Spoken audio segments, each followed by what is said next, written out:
Prime News Bulletin. අයබෝවන් රට පුරාම හින්දු බැතිමතුන් අද තයි පොංගල් උත්සවය සමරු ලබනවා. ඒ නිසාවෙන්ම රට පුරාම උත්සව සිරියක් ගෙන තිබෙනවා.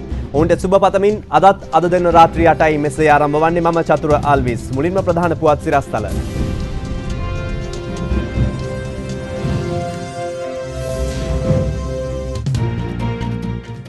පාප් වහන්සේ දිවයිනෙන් නික්මයයි.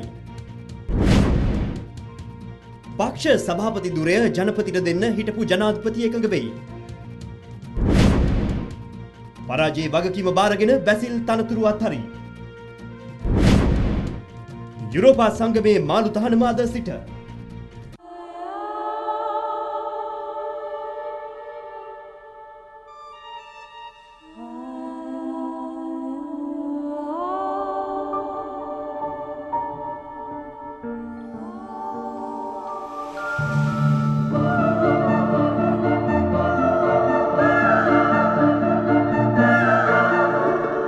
Living your masterpiece. Rossell, eternal elegance.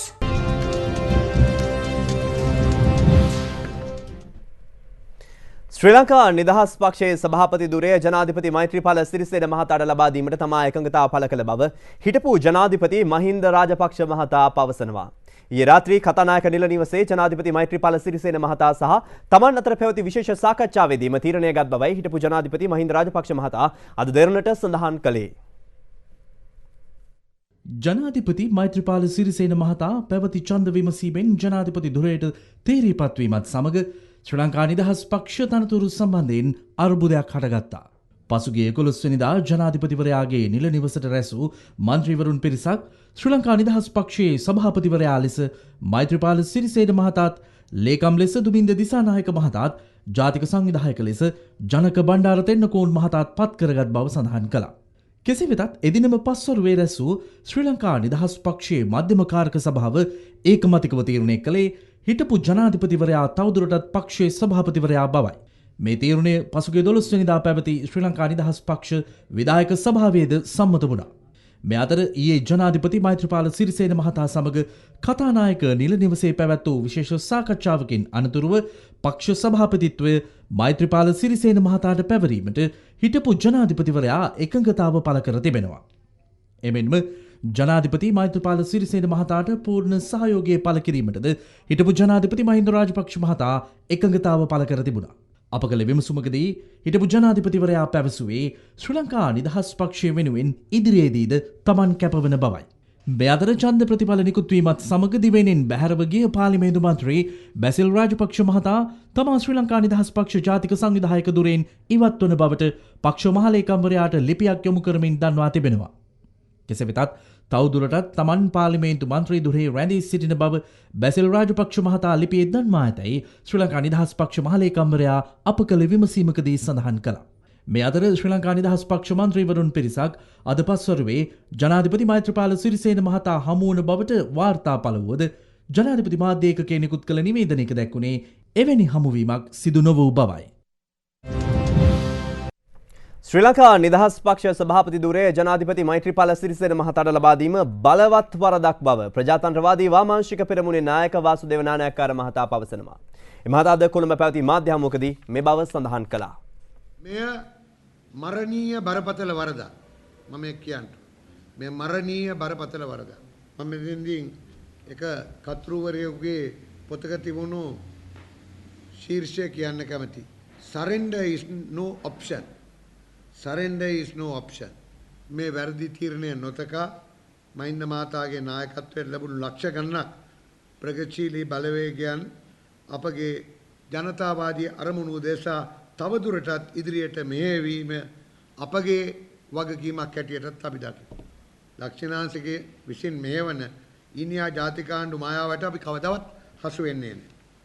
ඒත් මේ ආණ්ඩුවට ජාතිවාදීව විරුද්ධකම් පාන්නට එන කිසිවෙකුට අපි අපගේ අනුකූලත්වයක් දක්වන්නේත් නැහැ. ඇත්තටම අපි ජාතිභේදවාදීව මේ ආණ්ඩුවට විරුද්ධකම් පෑමට විරුද්ධව පෙනී හිටියේ. ඊළඟට අපි අවංකව පිළිගන්නවා ජීවන දුෂ්කරතාවයන් තිබුණා. ඒ වගේම ප්‍රජාතන්ත්‍රවාදය හා නිදහස පිළිබඳ ගැටලු තිබුණා. ජනාධිපති මෛත්‍රීපාල සිරිසේන මහතා විසින් නව ජනාධිපති උපදේශකවරුන් 30 දෙනෙකු පත් කර තිබෙනවා. ඔස්ටින් පනාන්දු තිලක් රණවිරාජා සහ WS කරුණාරත්න යන මහත්වරුන් උපදේශක තනතුරු සඳහා පත් කර ඇති බවයි සඳහන් වන්නේ. අද පෙරවරුවේ ජනාධිපති කාර්යාලයේ ජනාධිපති මෛත්‍රීපාල සිරිසේන මහතා අතින් ඔවුන් සිය පත්වීම් ලිපි බාරගත් බවයි ජනාධිපති මාධ්‍යංශය සඳහන් කළේ. රාජ්‍ය සේවයේ අත්දැකීම් බහුල ඔස්ටින් ප්‍රනාන්දු මහතා හිටපු ආරක්ෂක ලේකම්වරයෙකු වශයෙන්ද කටයුතු කර තිබෙනවා. ජ්‍යෙෂ්ඨ පරිපාලන නිලධාරියෙකු වන තිලක් රණවිරාජා මහතා මහජන ආරක්ෂාව, නීතිය හා සාමය, ජනමාධ්‍ය, තැපැල් සහ විදුලි සංදේශ, වෛද්‍ය සහ දේශීය වෛද්‍ය, සමාජ සුබසාධන, මහවැලි, වාර්ය මාර්ග, විදුලි බල සහ බලශක්තිය ඇතුළු අමාත්‍යාංශ රැසක ලේකම්වරයා වශයෙන් කටයුතු කර ඇති බවද සඳහන්. පරිපාලන සේවයේ ජ්‍යෙෂ්ඨ නිලධාරියෙකු වන WJS කරුණාරත්න මහතා හිටපු ජනාධිපතිනි චන්ද්‍රිකා බණ්ඩාරනායක කුමාරතුංග මහත්මියගේ ලේකම්වරයා සහ කැනඩාවේ ශ්‍රී ලංකා මහ කොමසාරිස්වරයා ලෙසද කටයුතු කර ඇති බව ජනාධිපති මාධ්‍යංශය සඳහන් කළා.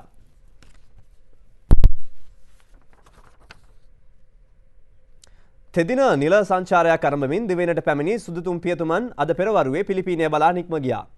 ශ්‍රී ලාංකික ජනතාවට මෙන්ම රටෙහි වෙසෙන කිතුණුවන්ට ඓතිහාසික සමරුමක් එක්කල මෙම සංචාරයේදී පූජනීයම අවස්ථාව ලෙස ඉතිහාසගත වන්නේ භාග්‍යවන්ත ජුසේවාස් පියතුමන් ශාන්තුවරයට එසවීමයි.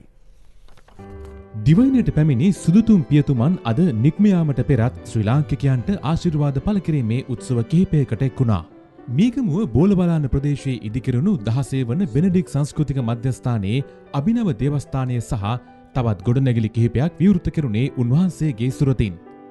ලෝක කිතුණුවන්ගේ දෘශ්‍යමාන නායකයාණන් වූ අතිඋතුම් ප්‍රැන්සිස් පාප් වහන්සේ ශ්‍රී ලංකාවේ ගත කළ සංචාරය නිමා කරමින් උන්වහන්සේ ශ්‍රී ලංකාවෙන් සමුගෙන යාමයි අද කටුනායක ජාත්‍යන්තර ගුවන්තොටුපළේ සිට අපි මෙලෙස වාර්තා කිරීමට සූදානම් වෙන්නේ. උන්වහන්සේට ගෞරවනීය සමගැනීමක් ලබා දීම සඳහා ජනාධිපති මෛත්‍රීපාල සිරිසේන, අග්‍රාමාත්‍ය රනිල් වික්‍රමසිංහ ඇතුළු මැති ඇමතිවරු රැසක් එක්ව සිටියා. මේ අවස්ථාවට අගරදගුරු මැල්කම් කාදිනල් රංජිත් හිමිපාණන් ප්‍රමුඛ ආගමික නියෝජිතින් රැසක්ද එක්ව සිටියා. රතුපලස මතින් ගුවන් යානය වෙත ගමන් කළ අතිඋතුම් ශුද්ධෝත්තම ප්‍රැන්සිස් පාප් වහන්සේ සියල්ලන්ට මෙලෙස ආචාර කරමින් පිලිපීනේ මැනිලා නුවර බලා පිටත්වගේ ශ්‍රී ලංකන් ගුවන් සේවයට අයත් යානයකින්. පාප් වහන්සේ ශ්‍රී ලංකාවට සැපත් වන බව නිල වශයෙන් දැනුම් දීමත් සමග මාසයක පමණ කාලයක සිට සමස්ත ශ්‍රී ලංකාවම ඒ වෙනුවෙන් සූදානම් වුණා. ඉකුත් අඟහරුවාදා උදෑසන සුදුතුම් පියතුමන් ශ්‍රී ලංකාවට සැපත්වීමේදීත් ශ්‍රී ලංකා රජය උන්වහන්සේට ගෞරවනීය පිළිගැනීමක් ලබා දුන්නා. ගාලමුවදුර පිටියේ පැවති භාග්‍යවත් ජුසේවාස් පියතුමන් ශාන්තුවරයට ලක්කිරීමේ උත්සවය දැකබලා ගැනීමට දේශීය සහ විදේශීය කිතුණු බැතිමතුන් ලක්ෂ 5කට අධික පිරිස එක්වුණා. කොළඹ ගාලුමෝදුර දේවමෙහෙයෙන් අනතුරුව පාප් වහන්සේ මරදමඩු දේවස්ථානය වෙත පැමිණියේ ඊයේ පස්වරුවේදී. දේවස්ථානයට සැපැමිණි පාප් වහන්සේ පිළිගනු ලැබුවේ මන්නාරම රදගුරු හිමිපාණන් විසින්. ඉන් අනතුරුව අතිඋතුම් ශුද්ධෝත්තම ප්‍රැන්සිස් පාප් වහන්සේ විවෘත රථයක නැගී බැතිමතුන්ට ආශිර්වාද කළා. මරදමඩු මෑණියන් වෙනුවෙන් ජපමාලා දේවමෙහෙයක්ද පැවැත්වුණා. කිතුණු ලෝකයේ බිහි වූ පාප් වහන්සේ අතුරින් වඩා චාම් ජීවිතයක් ගත කරන ප්‍රැන්සිස් පාප් වහන්සේ දුප්පතුන්ගේ පියා ලෙසද හැඳින්වෙනවා. උන්වහන්සේගේ ලංකා ගමනය ජාති ආගම් බේදයකින් තොරව අපට වැදගත් වන්නේ නිදහස් සහ ස්ථාවර රටක අනාගතය උදෙසා උන්වහන්සේ ලබා දුන් ඔවදන් පිළිබඳව සැලකීමේදී. පාප් වහන්සේගේ පිලිපීන සංචාරය පිළිබඳ තොරතුරු අද දින රාත්‍රී 10 පුවත් විකාශය තුලින් බලාපොරොත්තු වෙන්න. හිටපු ජනාධිපති මහින්ද රාජපක්ෂ මහතා අතිඋතුම් ශුද්ධෝත්තම ෆ්‍රැන්සිස් පාප් වහන්සේ හමු වී තිබෙනවා. ඊයේ පසුරේ වතිකානු තානාපති කාර්යාලයේදී මෙම හමුව සිදු වුණා. මෙම හමුව සඳහා හිටපු ජනාධිපතිවරයා සමග ශිරන්ති රාජපක්ෂ මහත්මිය සහ හිටපු ආරක්ෂක ලේකම් ගෝඨාභය රාජපක්ෂ මහතාද එක්ව තිබෙනවා. හිටපු ජනාධිපති මහින්ද රාජපක්ෂ මහතා සහ අතිඋතුම් ශුද්ධෝත්තම ෆ්‍රැන්සිස් පාප් වහන්සේ සුහද පිළිසඳරක නිරත වූ අතර අනතුරුව සමරු තිලිනද හෝමාරු කෙරුණා.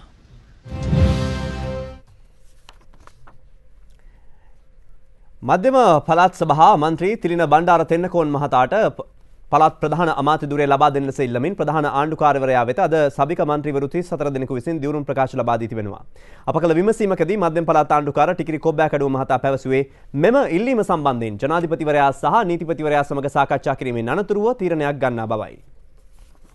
අද දහවල් මධ්‍යම පළාත් ආණ්ඩුකාර කාර්යාලය වෙත පැමිණි පළාත් සභා මන්ත්‍රීවරුන් වන තිලින බණ්ඩාර තෙන්නකෝන් පළාත් සභාවේ විපක්ෂ නායක රංජිත් අලුවිහාරයේ ඇතුළු පිරිසක් මෙම දිවුරුම් ප්‍රකාශ ලබා දීම සිදු කළා.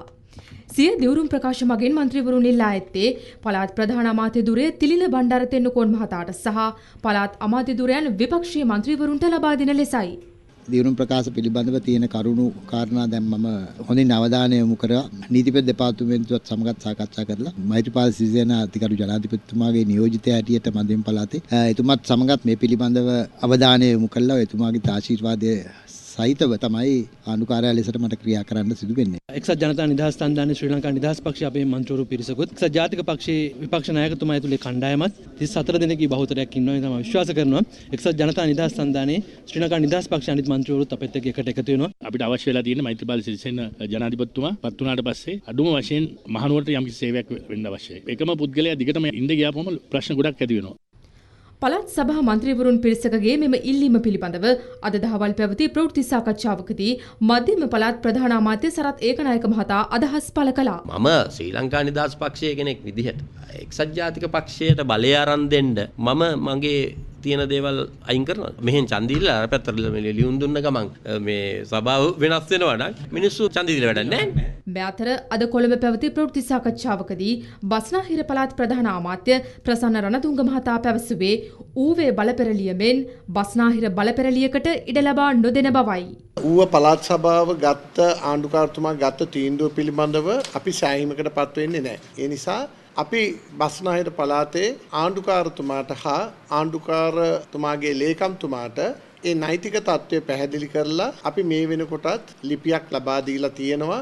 යම් මේකින් එවැනි අවස්ථාවක් ඇති වුණා. මේ පුවත්පත්වල ඒ අය ප්‍රකාශ කරන විදිහට ආණ්ඩුකාරවරයා විසින් ගත යුතු පියවර මොකක්ද කියන කාරණාව. දෙවෙනි කාරණාව බස්නාහිර පළාත් සභාව අපි ජනමතයට ගරු කරනවා. පහුගිය ජනාධිපතිවරණයේදී මෛත්‍රීපාල සිරිසේන මහත්මයාව මේ රටේ ජනතාව ජනාධිපති ධූරයට පත් කරේ එතුමාගේ වැඩපිළිවෙල දියත් කරන්න. ඒ නිසා මම මුලින්ම කියපු දෙයක් ඒ වැඩපිළිවෙලට අපේ සහයෝගය ලබා දෙනවයි කියන කාරණාව. යම් දිවුරුම් ප්‍රකාශ මත පදනම්ව ඌව පළාත් සභාවේ කටයුතු කළ ආකාරයෙන් අපගේ ආණ්ඩුකාරතුමා කටයුතු කරන්න සිදු කළොත් ඒ ව්‍යවස්ථා විරෝධී නීති විරෝධී කටයුත්තක් වන හේයින් එතුමන්ට එරෙහිව නීතිමය ක්‍රියාමාර්ග ගැනීමට අපට සිදුවෙන බව අපි ආණ්ඩුකාරතුමාට සිහිපත් කළා. මේ අතර අද ප්‍රවෘත්ති සාකච්ඡාවක් හැඳවමින් සබරගමුව පළාත් සභාවේ විපක්ෂ නායක වෛද්‍ය තුස්තා විජේමාන මහත්මිය සඳහන් කළේ එළමෙන සතිය වන විට පළාත් සභාවේ බල පෙරළියකට කටයුතු යොදන බවයි. ජනාධිපතිවරණය අවසන් වුණත් දේශපාලන වේදිකාව නම් උණුසුම්. තොරතුරු මේ විරාමයෙන් අනතුරුව. Discover a secret of the most luxurious kind. A secret that pampers you with the freshest, juiciest extracts from nature and the finest French ingredients. World-class natural beauty care. Sari, it's a secret.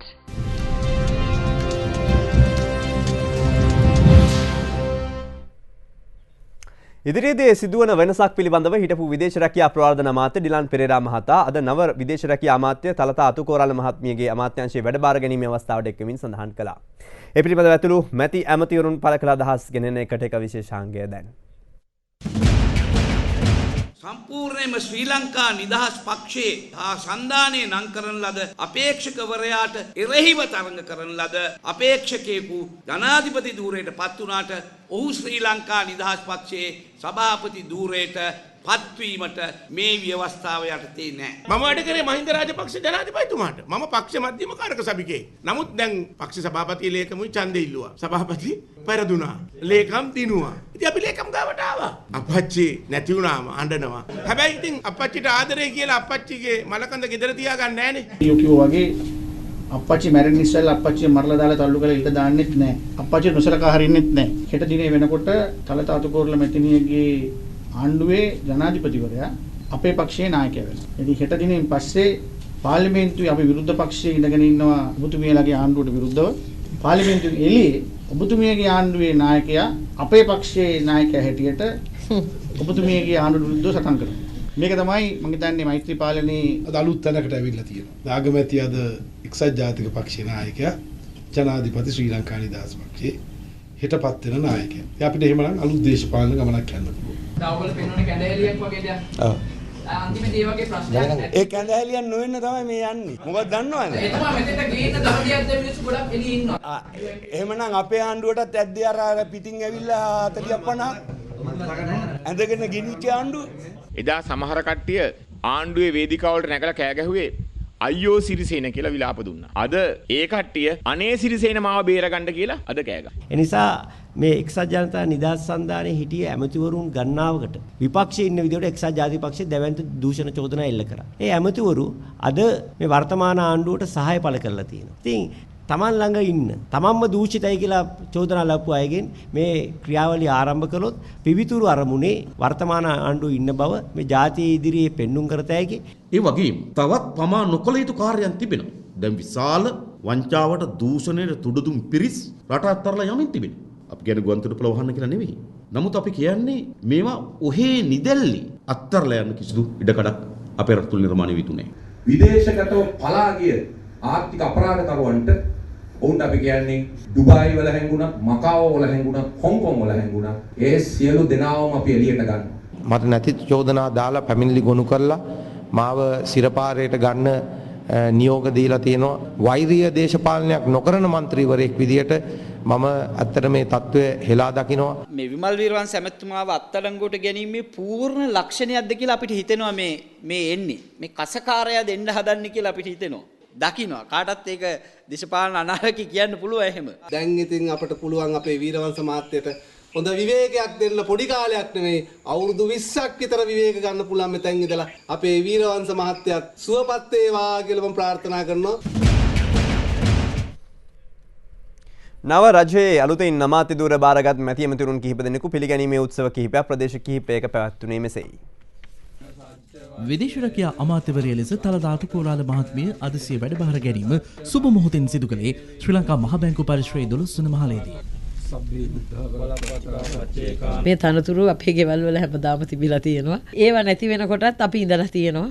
මම දේශපාලනය කරන්නේ මගේ පක්ෂ ප්‍රතිපත්ති මත ඉඳගෙන මිසක් කිසි කෙනෙකුට අවහිරයක් කරදරයක් කරන්න හිංසාවක් කරන්න මගේ දේශපාලනය තුල ඉඩ කඩක් නැහැ. මේ අතර ඊයේ දිනේ විදේශ රැකියා නව අමාත්‍ය තලතා අතුකෝරාල මහත්මිය පිළිගැනීමේ උත්සවයක් රත්නපුර නගරයේදී පැවැත්වුණේ මේ ආකාරයට. ආහාර සුරක්ෂිතතා අමාත්‍ය ගාමිණී ජයවික්‍රම පෙරේරා මහතා ඊයේ සවස මල්ලතු හා අස්කිරි නාහිමිවරුන් බැහැ දැකීමෙන් අනතුරුව දළදා වහන්සේ වැඳ පුදා ගත්තා. සමාජ සේවා හා සුබ සාධන අමාත්‍ය පී හැරිසන් මහතා නව අමාත්‍යවරයෙකු ලෙස පත්වීම ලැබීමෙන් පසුව අනුරාධපුර පොදු වෙළඳසැල ඉදිරිපිටදී මෙලෙස පිළිගැනීමේ උත්සවයක් පැවැත්වුණා. නව රජයේ අධ්‍යාපන අමාත්‍ය අකිල විරාජ් කාර්යවසම් මහතා පිළිගැනීමේ උත්සවය මෙලෙස පැවැත්වුණේ කුලියාපිටිය ප්‍රදේශයේදී. මේ අතර නව රාජ්‍ය ආරක්ෂක ලේකම්වරයා ලෙස පත් වූ BMD උත්පල බස්නායක මහතා ඔහුගේ ගම් පළාත වන ගම්පොළ ඇත්ගාල ප්‍රදේශයට අද පැමිණි අතර ඔහු පිළිගැනීම සඳහා අද පස්වරුවේ උත්සවයක් සංවිධානය කර තිබුණා. ශ්‍රී ලංකාවේ මත්ස්‍ය නිෂ්පාදන වලින් 50% පමණ මිලදී ගන්නා යුරෝපා සංගමය විසින් ලංකාවෙන් මත්ස්‍ය නිෂ්පාදන මිලදී ගැනීම අද සිට නතර කර තිබෙනවා. මුහුදු සීමා උල්ලංඝනය කරමින් සිදු කරන නීති විරෝධී දීවර කටයුතු නතර කිරීම සඳහා යාත්‍රා නිරීක්ෂණ පද්ධතියක් ඇති කිරීම ඇතුළු නිර්දේශ කර තිබෙන පියවර නොගන්නේ නම් මෙවැනි තහනමක් අද සිට ක්‍රියාත්මක කරන බව යුරෝපා සංගමය පසුගිය ඔක්තෝබර් 14 වෙනිදා ලංකාවට දැනුම් දී තිබුණා. නියමිත දින වකවානුවලදී යුරෝපා සංගමයේ නිර්දේශ සපුරාලීමට නොහැකි වීම නිසායි ලංකාවට මෙම තහනමට මුහුණ දීමට සිදුව තිබෙන්නේ. අද ඉඳලා ශ්‍රී ලංකාවේ දීවර යාත්‍රාවලින් අල්ලන මසුන් භාවිතා කරලා නිෂ්පාදනය කරන මත්ස්‍ය නිෂ්පාදන යුරෝපයට යැවීම තහනම් රටවල් දෙකක් ඇරනකොට යුරෝපා සංගමේ එකක් තමයි ඕස්ට්‍රියාව අනිත් එක එක්සත් රාජධානිය. ඒගොල්ලන්ගේ තහනම ක්‍රියාත්මක කරන්න ඒගොල්ලෝ බලාපොරොත්තු වෙන්නේ 2015 පෙබරවාරි 15 වෙනිදා ඉඳලා. මෙම තහනම නිසා ලංකාවෙන් මත්ස්‍ය නිෂ්පාදන අපනයනය කරන සමාගම් වැසියාමේ අවධානමක් තිබෙන නිසා එය වළක්වා ගැනීමට නව රජයේ මැදිහත්වීම බලාපොරොත්තු වන බව වීරතුංග මහතා සඳහන් කරනවා. යුරෝපයට මත්ස්‍ය නිෂ්පාදන අපනයනය කිරීම මගින් ලංකාව වසරකට උපයා ගන්නා ආදායම ඩොලර් මිලියන 200කට ආසන්නයි.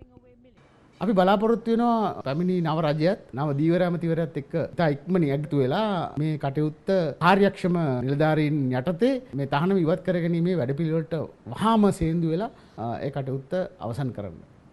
යුරෝපීය සංගමේ රටවලට ලංකාවෙන් මසකට මත්ස්‍ය නිෂ්පාදන මෙට්‍රික් ටොන් 17,500 ප්‍රමාණයක් යවන අතර එය නතරවීම නිසා ඉදිරියේදී දේශීය වෙළඳපොලේ මාළු මිල අඩුවනු ඇතැයි වීරතුංග මහතා විශ්වාසය පළ කළා. තෝරා බහිනවා 600ට, පරා බහින 300ට, කුරුල්ල බහින 200ට, සාලයා බහින 75ට 100ට. ඒක තමයි සමස්ත දීවරයාට මේක බලපාන ආකාරය. මේ අතර දීවර හා ජලජ සම්පත් රාජ්‍ය අමාත්‍ය දිලිප් වේදාරච්චි මහතා අප සමග පැවසුවේ මෙම තානම ක්‍රියාත්මක වීම අතීතුවා මාස 6ක සහන කාලයක් ලබා දෙන ලෙස අග්‍රාමාත්‍ය රනිල් වික්‍රමසිංහ මහතා යුරෝපීය සංගමයෙන් ඉල්ලීමක් කර තිබෙන බවයි. රාත්‍රී 10 ප්‍රධාන පුවත් විකාශයෙන් අප සූදානම් ඔබ හමුවන්නේ යලිත්.